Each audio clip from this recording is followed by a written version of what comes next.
大家好，咱们今天又到了这个下一手，第13册简易手筋的部分。咱们先看看这道题呀。这道题呢，题目叫逃不出去，黑先上级。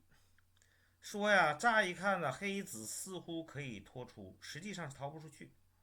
既然如此，就只有开动脑筋，在上面的白棋中施展手段了啊！这就是这里，看黑棋该怎么下。下手是单断是好棋，那他吃也是正常的。这个时候再来断，这次序非常好。再来扑，他还得提呀，再来一走，这样呢是吃他一溜皆不归呀。那么这里面如果说白棋走粘行不行呢？粘他走这个，这个也是不行的。次序上如果颠倒一下可不可以？比如先下这个，再来断，那他这一尖呢，这完了，这不行。这道题啊，题目叫做创造条件，白先有断，右下方黑三子薄但直接攻击不易奏效，白应采取迂回战术，为顺利的进攻创造条件。如何攻这儿？他先确实有点意想不到啊，先来点这边来了，他这个手段也算是一个常用的手段吧，点这个。如果他挡，再来拖，他下这个再来打，这是一个手筋呐。等他粘上以后呢，这里再并一个，又是好棋。他飞的时候再来飞，这样的话呢，形成了一个缠绕啊。这个白棋掉的很好。这个棋当他点的时候吧，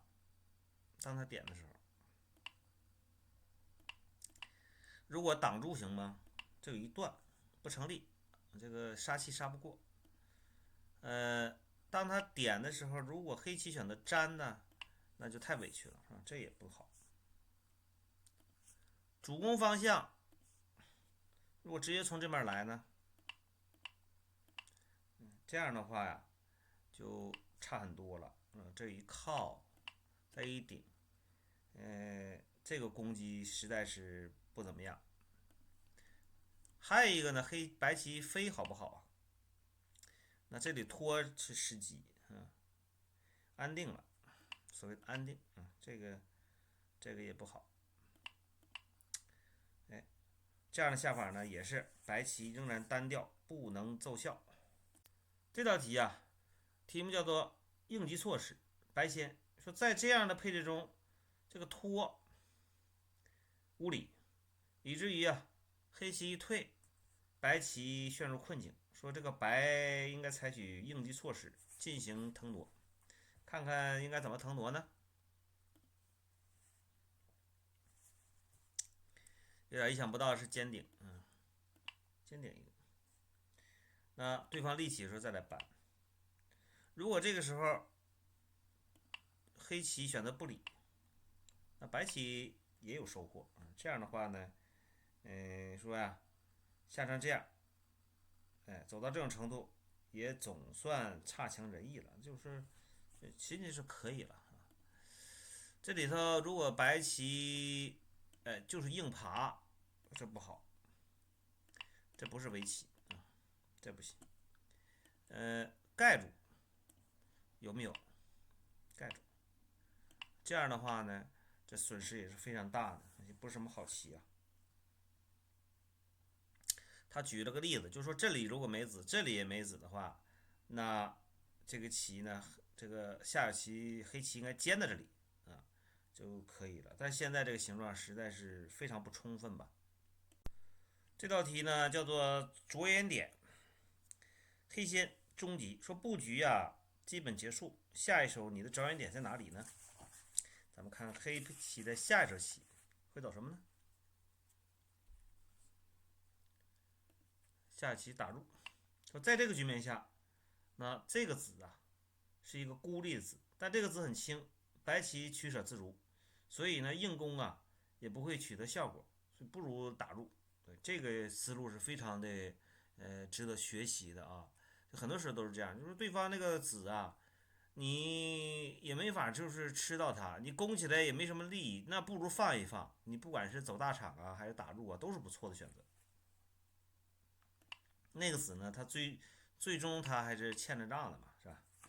像这样的话呢，说是这个子啊，这个子，哎，这个下成这样，说中府呢，如果镜像出头，这个子就变得危险了。如果这个棋啊，它走尖，那它一拖再一虎，这个是依然是白棋不妙。还有就是什么呢？盖住，盖住就地卧倒，也没问题的。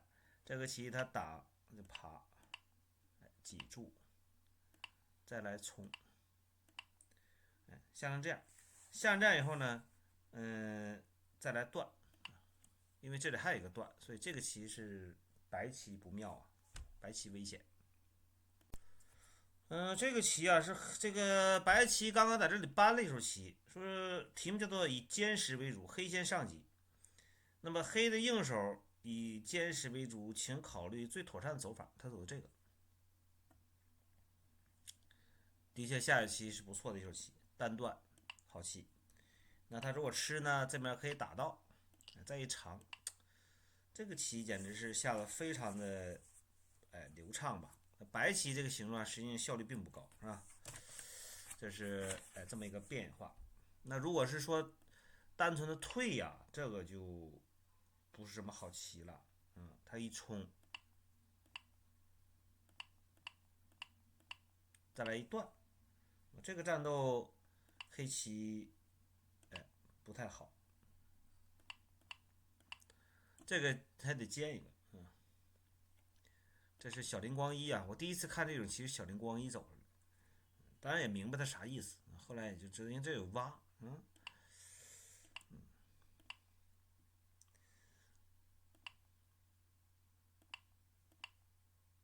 如此呢，说这个白棋腾挪成功，黑棋的外势尽失啊，就是说这个走了一圈，黑棋也没什么东西。回到一开始，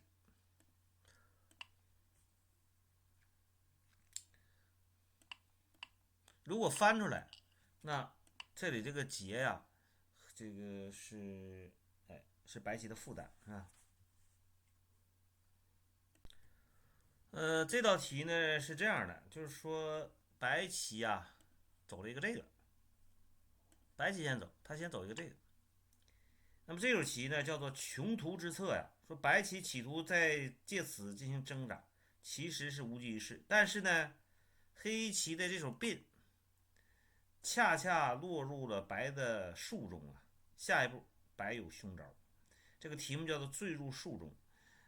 白先中计，看看他怎么个术法是吧？下一是单击，单击如果他接这就开劫了，那如果他接这边，接底下，接底下这里有断，这也不行。这个棋呢，如果没有做这个接的准备啊，直接走这个，这个就他接这个是吧？这个不没棋了。那么这里面正确的应手是什么呢？就是说，当白棋选择这个的时候啊，黑棋应该走这个贴住，这样的话呢就无计可施了。这里面还给了一个变化，就是说他接这个，如果下这个，补在这里怎么样？补在这里呢，白棋有利，这个利，那这个利呢，这个利啊，是有余位的，也就是说，假如说啊，他这面这个贴，那就有可能成为先手啊。比如他先贴了，你不应，那他这一立啊，嗯，他瞄什么呢？他瞄着这个抛劫，他有这个抛劫啊，他有这个飘。那这样的话，假如他补这个劫的话，黑棋再来，这个白棋再来尖这个。当然了，这个都是得需要其实也就是先走一手这个就行了，走这个就有这个力了，是吧？有这么个棋。这道题题目叫做骨髓啊，黑先出击，一局棋的骨髓是由双方棋子配置构成的，骨髓既已形成，下一步就涉及到如何树立作战方针的问题了。请审视全局，决定下一步的找点。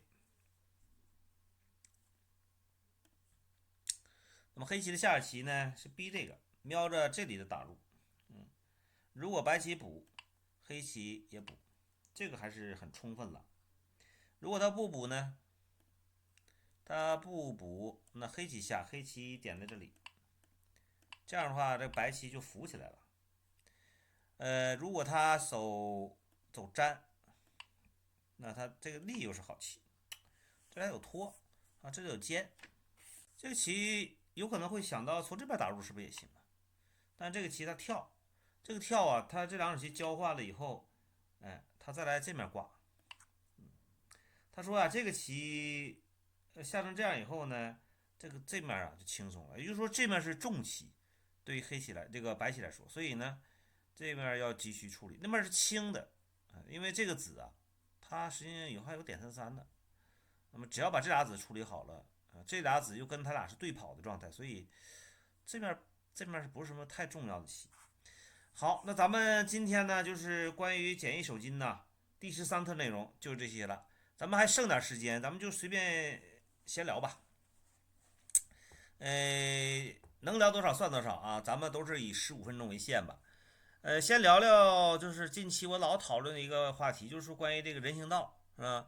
那么我还看过一个这个视频呢，就是应该是俄罗斯，俄罗斯呢是什么情况呢？比如说有车停在这个人行道上啊，咱不是说那个就是斑马线的，咱不说人行道，人行道咱中国那这就随便停啊，斑马线也有经常这种乱停车了，是吧？你行人没法走啊，你过马路你把人行道这个都给占了，是吧？斑马线都能占，那这个时候俄罗斯人怎么做的呢？就从车上踩过去啊，直接就硬踩，而且不是一个人踩，后面人也跟着往上踩，就让你这种不遵守规则人受到惩罚，这才可以嘛啊！所以你看，那这个我是站在一个行人的这个角度来说，那咱们说你要是开车的人，那你看你老是站在人家这个，我这么说，其实啊，咱们这个车的车位就是你画黄线，其实是不可以那个让车呀，如果这个车是单行道的话，可以通过一辆车，你就是可以让这车停在外面嘛，你为什么非要它停在人行道上？这不都黑白颠倒嘛，对不对？所以关于停车位这个话题啊，这个当然我也不是什么专业人员，那你说应该这个交通部门好好协调一下啊，这是一个话题，还有一个话题呢，就是这个布林肯来华呀，据说他买了2张唱片，一个是这个斯威夫特的是吧？泰勒斯威夫特那时候最火了，现在在美国最火的歌星了，我也从来没听过，但是呢。他买了另外一张专辑，我不知道大家知不知道这个人，就是窦唯。那窦唯，我想如果是个中国人，应该多多少少对摇滚乐稍微有点知识，都知道窦唯是谁，是吧？那个黑豹的时候是很有名的，但后来他转入独立音乐的时候，我估计大家听的人不多，可是我听了不少。他转为独立音乐的时候，我非常喜欢听，就是他那种音乐是非常舒缓的，非常放松的音乐。那不是什么流行音乐，但是那是跟国际接轨的好音乐。布林肯，我看过他好像弹过吉他，他应该以前组过乐队之类的，吉他弹的是不错，是个吉他手。那所以他识货呀，你看他把这个选的是窦唯的，我建议大家可以有机会也听一听。那个窦唯他出了一系列的，他从什么时候开始转的方向呢？大概是从那个黑梦啊，那慢慢就转向这种，越来越多的是以这种无声了啊，就是不用是人唱的歌了，就是到山和水的时候，基本上就彻底变成那个纯音乐了，很好的。来，这是关于这个窦唯，咱们就是如果大家喜欢看看就是类似的那个杂谈啦、趣闻啦，我给大家推荐我还有一个副频道，就是海外见闻啊，海外见闻2024可以在 B 站上能搜到的啊。也希望大家多去捧场吧。那好吧，今天时间呢关系啊，本来其实我还想再谈一谈《地藏经》的，可是时间不够了，那咱们下次再聊。谢谢大家观看，并希望大家多多点赞。